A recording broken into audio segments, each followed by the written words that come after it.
Do you want to? Oh, you want to respond? Go ahead. A little bit. Okay, China is always taking advantage of such disputes as South China Sea and East China Sea, and even U.S. arms sale to Taiwan to ridicule our position. Okay, when South China Sea disputes arises, China will say let's both sides of Taiwan trade to safeguard our ancestors' rights instead of sovereignty rights. And I asked him, how about we, just as Professor Song said, how about we participating your five-party conferences, and we can exclude the sovereignty issue. But okay. Their common answers. Such a controversy is too remote.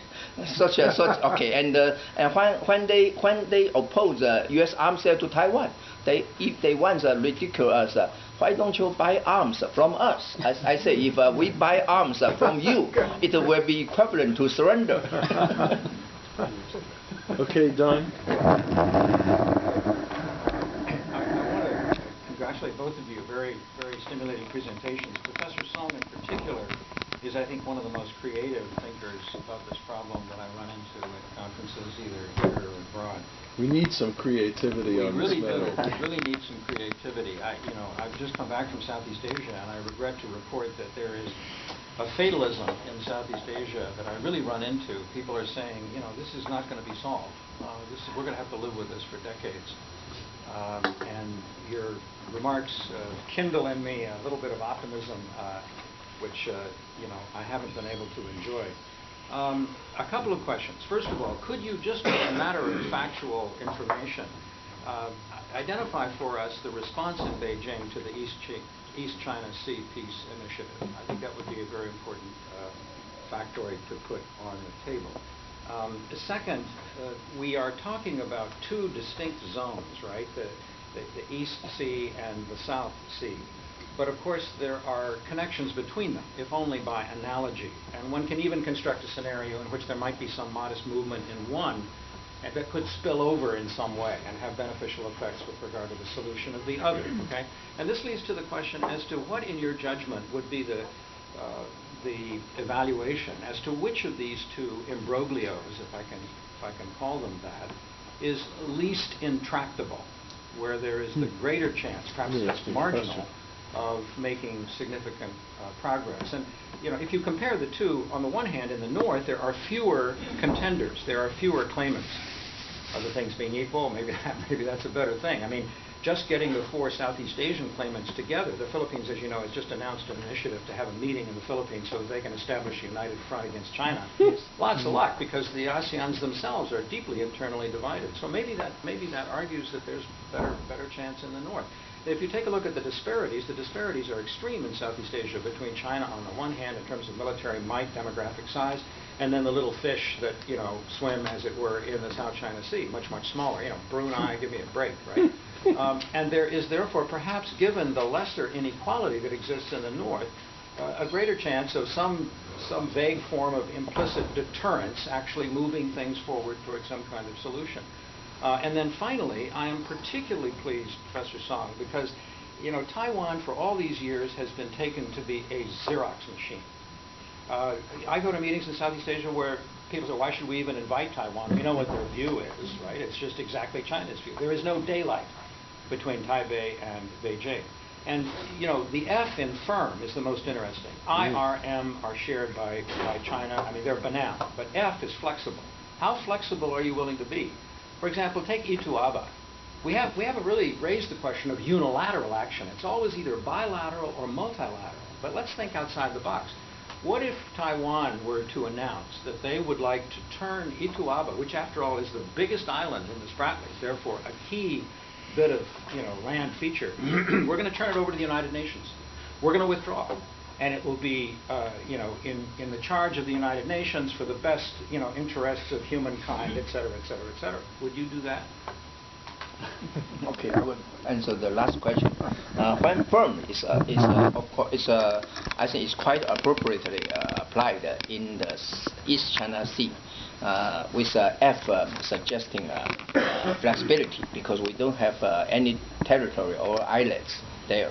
But when it is applied in South China Sea, I think F will suggest facilities because we have the largest island, Taipingdao, there. Right. And so we have to strengthen our facilities, including military equipment. But so far, my understanding is that the United States is trying to set barriers to strengthen our in the strengthening of facilities there, including we are not allowed, or at least the United States does not agree that Taiwan can bring some anti-air missiles there. So I think we have to convince the United States. If the United States can convince Vietnam, then of course not to take any action against the Taipingdao. Okay, we can promise that we don't have to bring advanced weapon system there. But if the United States cannot convince Vietnam to refrain from actions, I think Taiwan should have its own position. Otherwise, if we cannot safeguard the territory in Taipingdao, and once Taipingdao was in the hands of Vietnam, okay, we will be in trouble at home. And the worst scenario is that when China took over Taipingdao from Vietnam and transferred it to us, our government will be even more embarrassed. So this is our position. So we should negotiate with the United States in this regard. You want to add anything? Well, thank you very much, Dr. Emerson. In fact, you are one of the well-known scholars in the South China Sea issues, but you raised three questions. The first one is China's response to EPSP, East China Sea Peace Initiative. Officially, we have not heard official statements from Beijing, but semi-official Zhongping Se, they have scholars written about XP. And they said that they welcome the action taken by President Ma Ying-jeou to safeguard and defend the sovereignty over the IG. And of course, they say that something missing. Most importantly, the cooperation, the ENSO, cross-strait cooperate in safeguarding the IG. So they have some kind of comment. Scholars from mainland China also expressed. Lin Hong, for example, one of the well-known scholars, Lin Hong, also suggested that yes, it is a good one. But other scholars commented that the peace initiative is going nowhere, because the issues, the sensitive issue, political level, is not easy for Taiwan to implement. So there are some kind of responses, but officially, as far as I understand, no such statement, because they are watching closely, for example, the outcome of 17th Fishers talk. And they kept asking questions when visitors come to Taiwan for meeting. So what's the content of the agreement? So it will be arrangement, agreement, something like that. That's what I'm saying, that the agreement between the National Fishers Association will be one of the nice to internationalize the South China Sea issue by inviting the concerned parties. In that case, will be the United States, will be the Japan, maybe India, EU. All of them provide development fund and help promote understanding, sharing common interests of the region, instead of pushing ASEAN member states to select which side you want to support, China or United States. If that's the case, maybe we can do that. And your final question, comparison, East China Sea, South China Sea, it's not easy to spill over again. Maybe East China Sea will be difficult, more difficult, mainly because U.S. involvement. And there's one treaty, U.S.-Japan Security Pact, and then the parties, the United States, China, Japan, number 1, 2, 3 in terms of power in the world. And then the baselines. There are 3 sets of ocean law, ocean policy in that region. PRC, territorial sea law, exclusive economic zone law, continental shelf law, Japan, Taiwan as well. And then we know that China is going to submit the application of extended continental shelf in East China Sea, based upon not island but natural prolongation from the coast, and that's going to face the opposition from Japan. Japan submitted that already. Plus one actor we didn't touch upon, South Korea.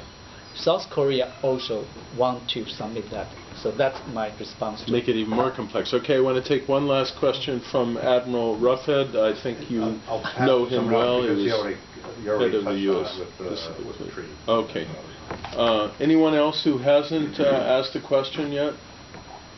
Who wants to? Okay, can you make yours very quick? Again? Okay, I just had a comment for the, Professor Chen. He said, according to the recently DIG's crisis, and Japan is a big loser. That's what he said, right?